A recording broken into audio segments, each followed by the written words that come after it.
Hangang-hanga at gandang-ganda talaga ang mga people kay Janine Gutierrez na naka-white dress nga sa premiere night ng pelikula ni Eco na Quezon. Ang ganda-ganda naman kasi ng actress talaga. Yung nakasalubong nga niyang babae na mesmerize sa kanya, halatang halata sa mukha ng babae ang paghanga sa ganda ni Janine.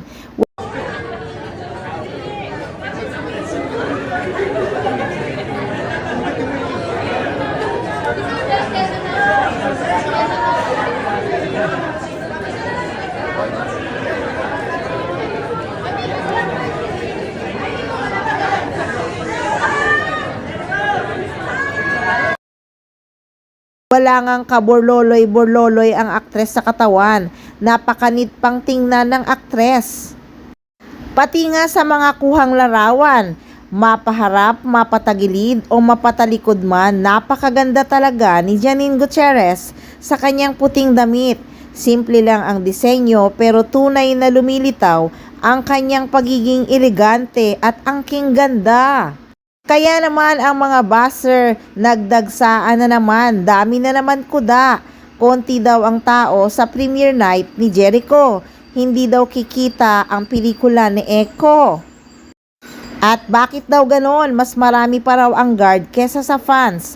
Alam niyong mga inday, Monday po yung premiere na yan. At sa The Block, puro sosyal ang mga pumupunta dyan. Kaya hindi nagkakagulo kasi hindi yan parang palengke na mall. At ang sinihan dyan nasa sulok.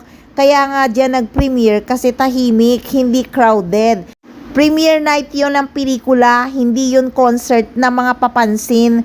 At yung nagsasabi na ang tanda ni Eco tingnan, natural, Manuel L. Quezon ang ginagampanan ng aktor kaya medyo pinatanda ang itsura niya.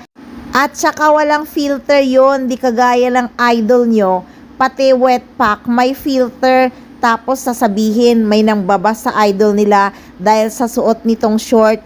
Nako, mukhang gawa-gawa lang naman ang mga fans nila para kunyari may nangbabas sa kanilang idol. Wala ngang pakialam ang mga fans ng Econin sa kanila Importante sa mga fans ng Econin, masaya at super in love ang Econin. Dami niyong alam kayo-kayo lang naman nagsisiraan mga dilulu. Chinek ko kaya yung comment section na may nangbabas daw sa kanilang idol dahil sa suot na short. Wala ngang sinasabing masama doon ng ibang mga fans Sila nga lang ang nagko-comment doon, puro papuri ang sinasabi.